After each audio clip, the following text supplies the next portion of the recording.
Welcome to Selling in the Motor Trade, in association with Automotive Management and Simco Training.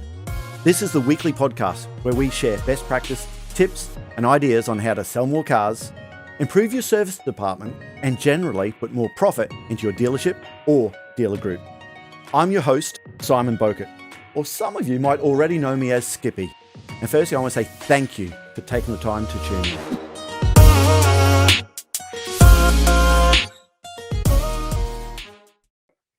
Hi, and welcome to another episode of Selling in the Motor Trade. Firstly, I've got to say thank you so much. This is just a little project that we started in lockdown. I don't know how long ago it was. This must be 90 odd episodes now, something like that. And someone's going to tell me, no, you haven't done that. You're only up to 88 or whatever it is. But I've got to say thank you to all of the listeners. Thank you so much for the people who share this to other people in the industry. And please keep doing that.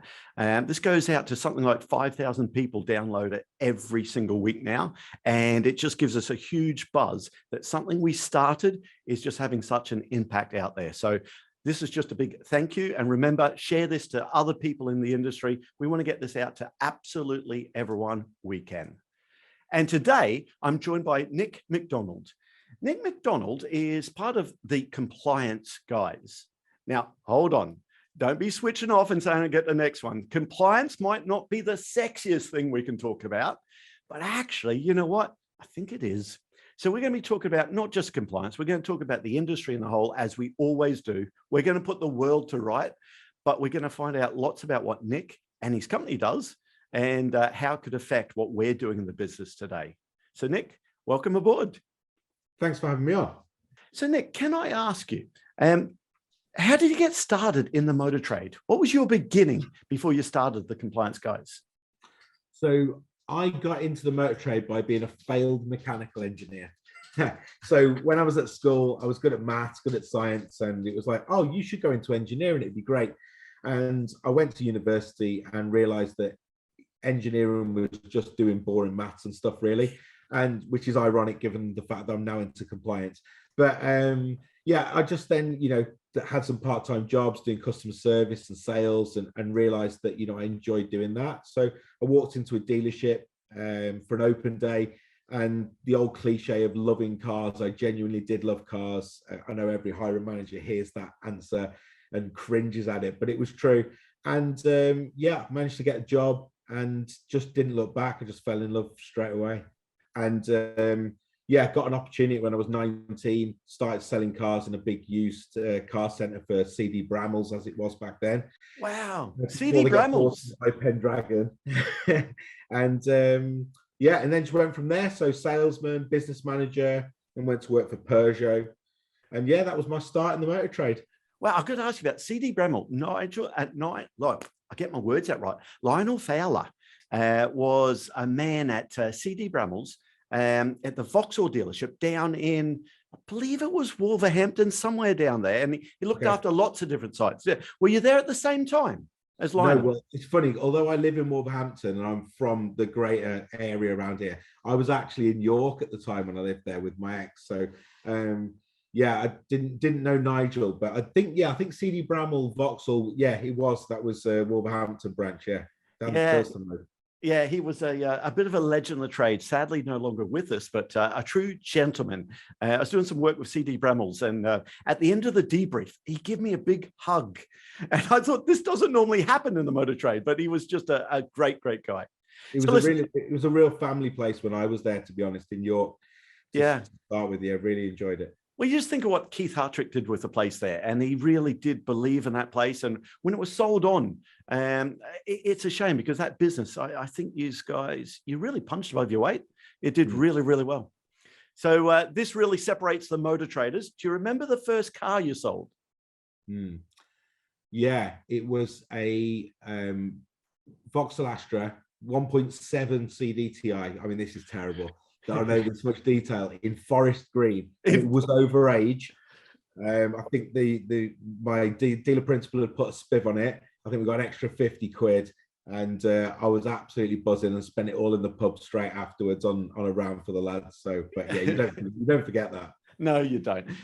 These people still start today. I say, you'll remember the first car you sell for the rest of your selling career. And that buzz never goes away, does it? No. Never does. So when you were selling on the floor as a salesperson, what's one of your greatest days selling cars? What stands out for you? This is probably going to be terrible because I'm a compliance guy now. But I remember a guy coming in. He was a trucker, and he bought he came in, and we had this Audi TT convertible in the showroom. Again, in awful green, actually. And he came in, and I remember him saying, "I'm a trucker. I need a toy for the weekend. This TT is lovely. Tell me what it costs." And I went into my manager, and he wrote it up at 12% flat. Super. Well, Diamond Bright, sorry, it was. Yeah, 12% flat. Diamond Bright. Everyone went in at 12 flat back then. Diamond Bright, Gap, probably payment protection just about then. Everything you can imagine came out. And I remember it was about £550 a week, I think the payment was, or something ridiculous. No, sorry. No, it wasn't. Of course, £550 a month it was. And he was like, "Well, I earned that in a week. Absolutely fine. Sign me up."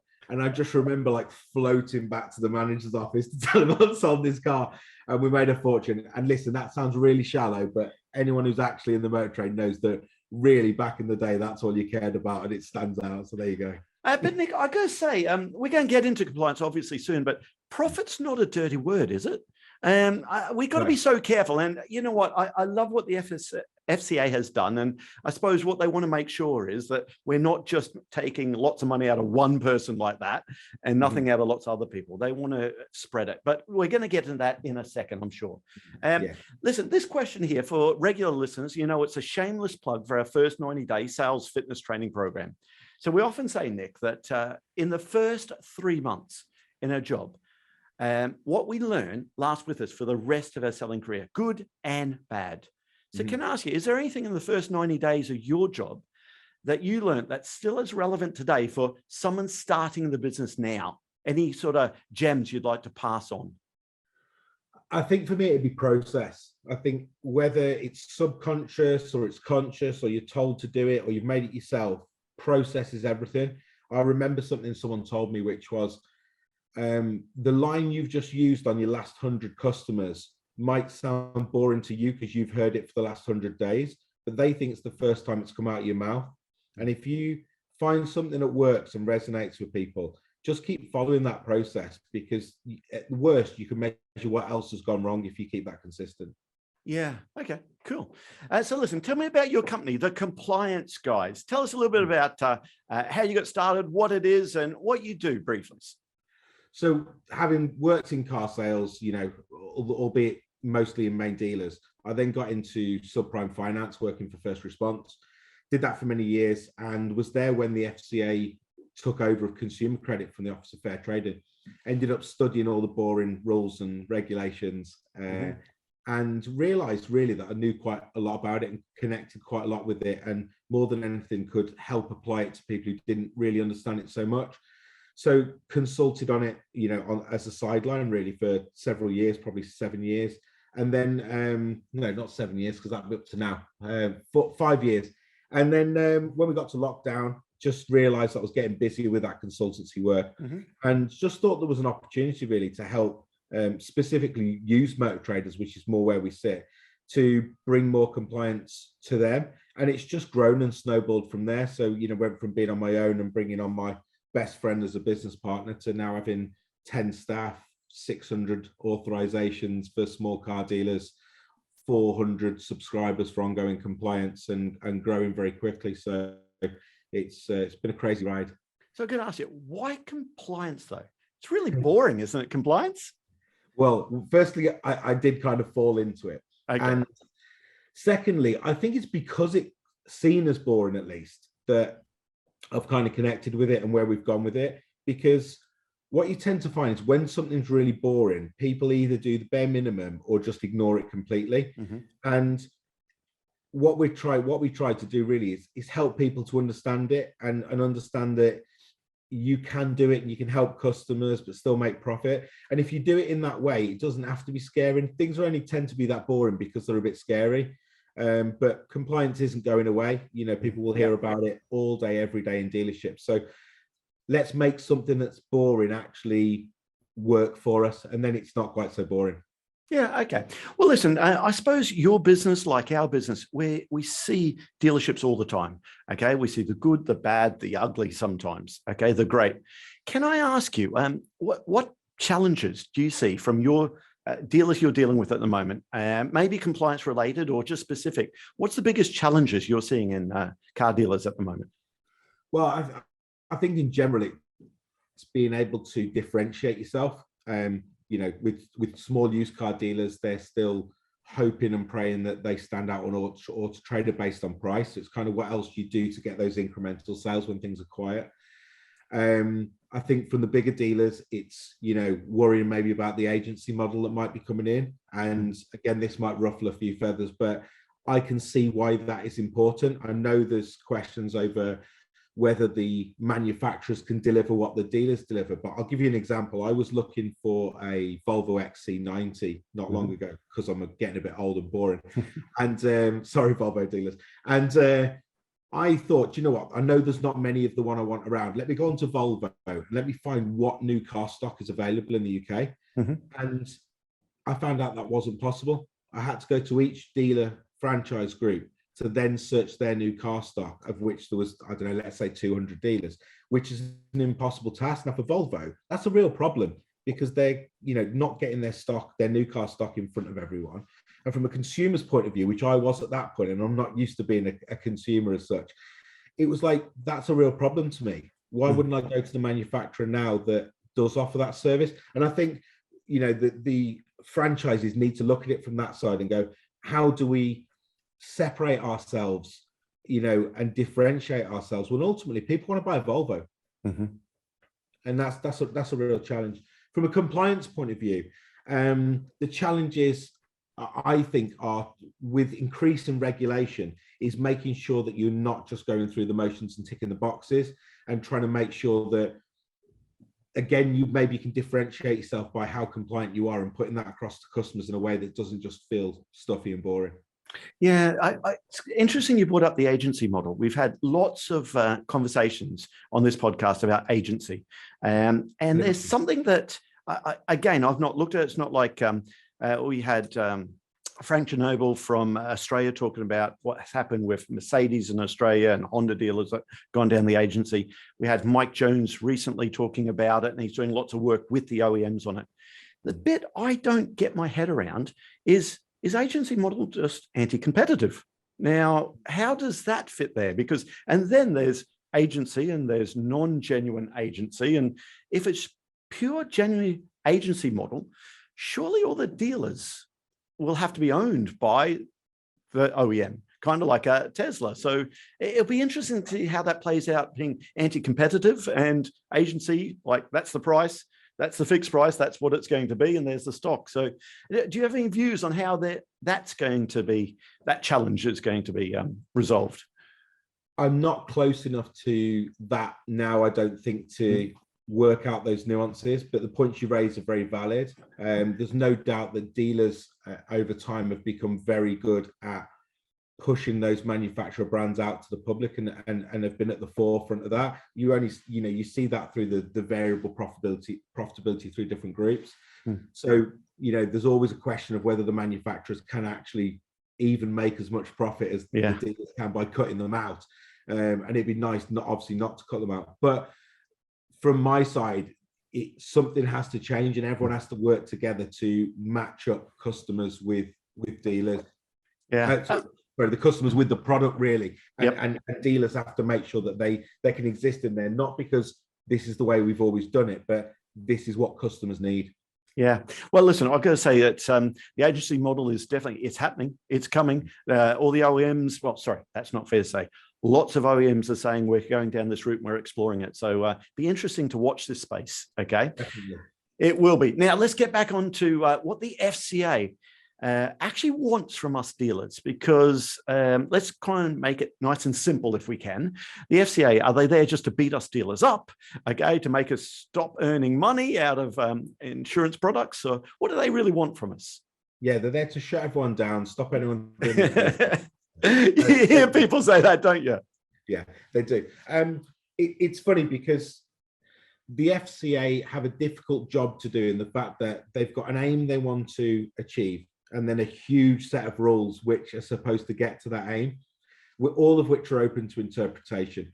But there's still fundamentally all they want is good customer outcomes, and they're not anti-profit, but we have, like you said earlier in the conversation, you have to be careful that the profit isn't being exploited from those who don't really understand it. So my example of my truck driver who didn't really know what something should cost and just saw the price, is it fair that he paid more when the next guy could come in with the same affordability, same profile, know a bit more and get it for, probably 2/3 of the price? And what the FCA want is transparency to customers, and for us to make profit, but in a way that does genuinely help customers. That's ultimately the one. And the rules are kind of secondary to that. Ultimately, the rules have to be followed, but they are only there for the purpose of good customer outcomes. Yeah, again, when you think about it, 2 clear business days in between offering and asking people do they want to go ahead with it, if they opt out, all the things that we know. Actually, if we're doing our job properly, if we're going through process, it shouldn't be an issue anyway. Now, I've got to say, Nick is based in the UK, and for dealers listening to this in Australia, in Canada, in Ireland, clearly there's different laws and different legislation there. Okay. But I spoke to someone in a different country, Nick, recently. This was 6 weeks ago.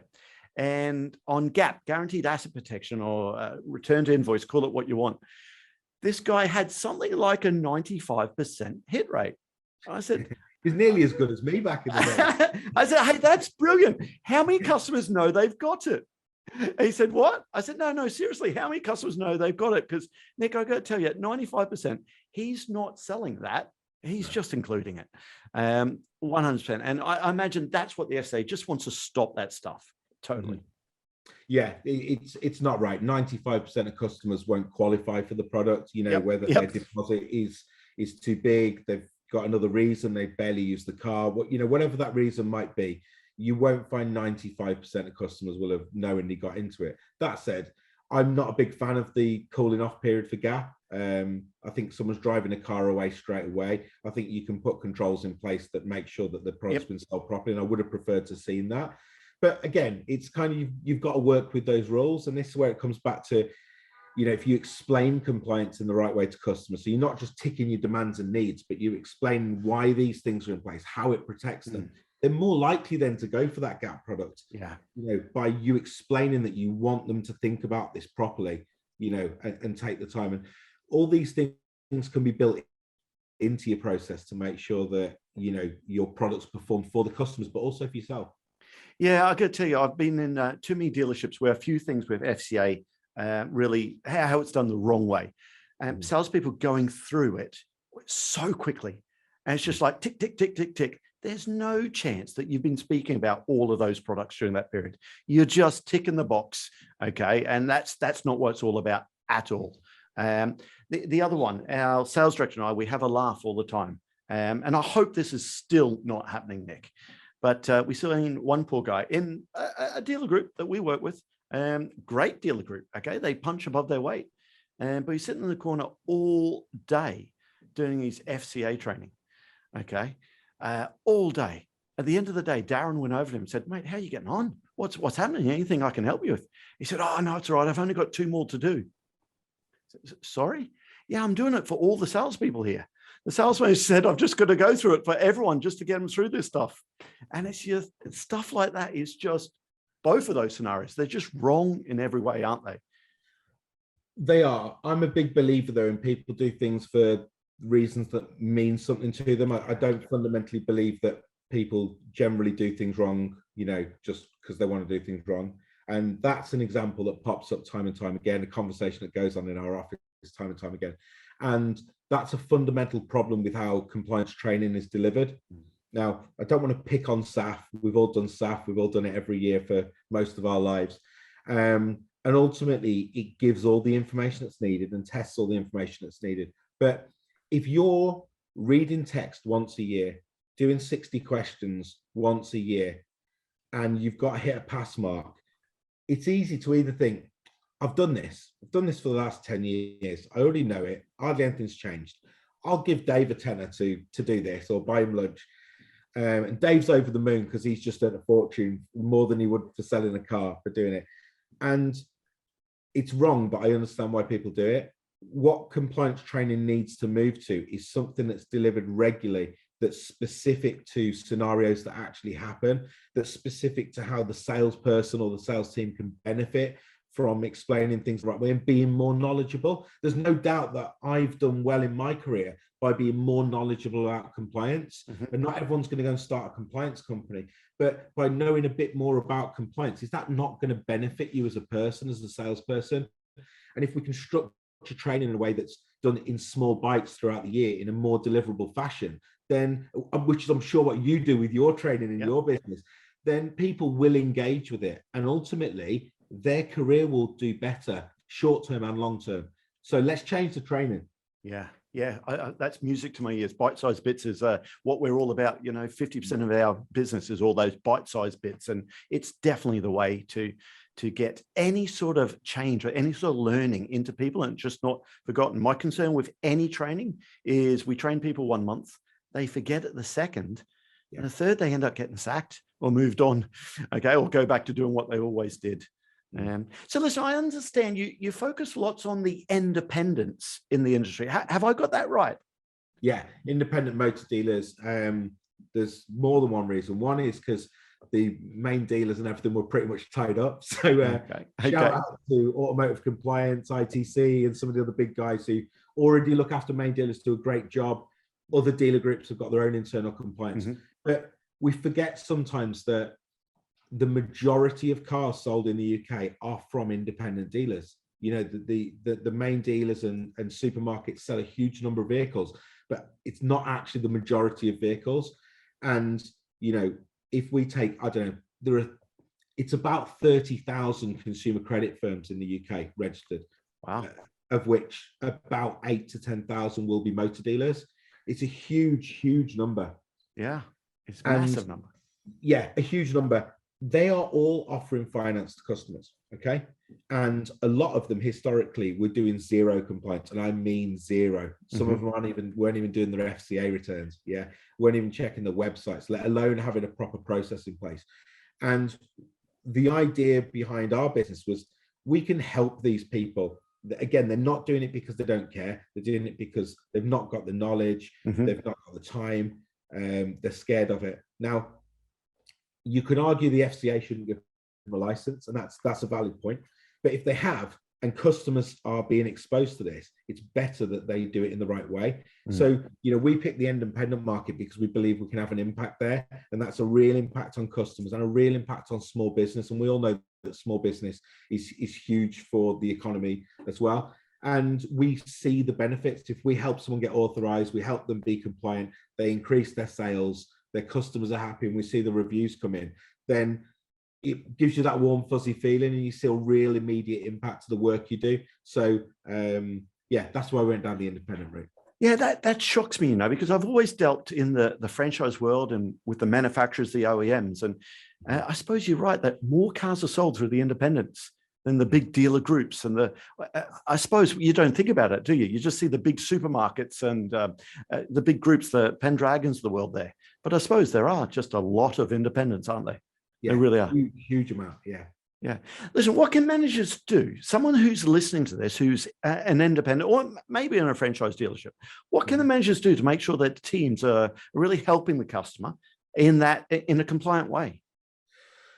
I think understand more about the compliance rather than not just what the compliance is, to not go through the demands and needs. I need to ask this question, but why are we asking those questions? What's important to customers? I've got to stop you there. A bugbear. Have I got this right? Okay. I hear this all the time. And bear in mind, okay, without training, we deal with lots of different countries there. But when I hear people turn around and say, I have to go through this, I have to go through that, I hate that, because straight away they're telling the customer, I think it's a load of shite, but I have to go through it. My boys have to go to bed at a certain time. They have to brush their teeth every morning, every night. They might not want to. Surely we've got to change that word right from the beginning, Nick, not I have to go through this. Yes, you do have to go through demands and needs, but you don't have to explain it in that way. Yes. You can say, we have a selection of products that have been picked because they benefit some or all of our customers. Let's go through them. Let's make sure you understand them. Some of them might be relevant, none of them might be relevant. But in most cases, if you listen to them properly, you might find something that adds value to your ownership of this vehicle. Like, isn't that a better way to start? Yeah, it's so much better. So that's something you can do. But it's also, just understand what customers don't understand, because it's easy to go through. It's easy to go through the jargon. But if you demonstrate to each customer that you genuinely care about their buying journey, one, they're going to trust you. And we all know that's huge. They're going to leave you better reviews. You're going to have better retention. Just embrace compliance, because it ain't bloody going away. No, it's not going away. So train your teams to engage in it, understand it, and live it. Okay. Can compliance be used as a sales tool? Okay. And what I mean by that is, am I stepping over the line with the FCA if I'm using compliance as a sales tool to try and get it into my process? No. So the FCA say that products should be matched to, customer need, paraphrasing there. But basically, you should pick products that perform as customers would expect them to and that are relevant to your business. And your dealer groups, will have done that. So then use them as a sales tool. If they've been designed for your customer market, explain that to your customer. Just like I've just said, when you're going through demands and needs, bring the compliance processes earlier into your sales journey. So mention that these things are going to go up, mention what the process is going to be, get customers ready for it. But ultimately, if you are better than most at explaining, because we've all heard the stories about not things being missold necessarily, but just it being an arduous journey sometimes as much as anything else. Like, make it a more fun and enjoyable experience for the customer. And if your salespeople understand why compliance is there and embrace it, your sales performance will just go up, because your salespeople are going to be engaged as much as anything else. Nick, honestly, as an industry, we did missell lots of stuff. Let's be honest, how often have we heard the phrase, and the good news, sir, that's fully protected? That had to stop, didn't it? Because that's not selling, that's just jamming things in. And actually, even from a dealer and owner, actually, a salesperson was just getting paid more commission for jamming a product in there. Okay, and they're taking that profit for that out of the profit of the deal. Okay, it was actually not good for the owner either. Let's get back to selling this stuff and let people know exactly what it is. Okay, that's what the FCA has done. Also, Gap. How long has Gap been for sale in this country? It's got to be over 30 years, hasn't it? 32 years or something like that. Yeah, it was, early 90s, I believe. Early 90s. Yeah. So how often, though, are we relying on someone's understanding what Gap was on a presentation that customer had 30 odd years ago? And 30 odd years ago, it wasn't combined, it wasn't RTI, it might have just been the finance gap. And as soon as people start drawing that graph, the customer says, no, I've seen that before. Again, we've got to make sure customers fully understand so they can make an educated decision, not an ignorant risk. That's something. Informed decision, as the FCA would call it. Say that again, sorry? An informed decision. I love that. An informed decision. Okay, we have to change the way that we do our training there, but it has to be an informed decision, and they've got to decide. Okay.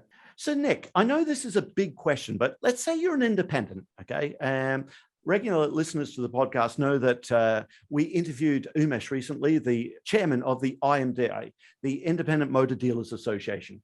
I think he's got 6 employees, something like that. And there might be a huge question here, because you might be saying they just need to speak to us and we'll get their process right. But what should that independent dealer do to focus on to get that process right in their business? And dare I say it, not get the FCA screaming down their neck. Well, there's loads of things that the FCA will expect you to do, all the rules, and that's the scary part. But realistically, all it actually starts with is putting the customer at the heart of what you do.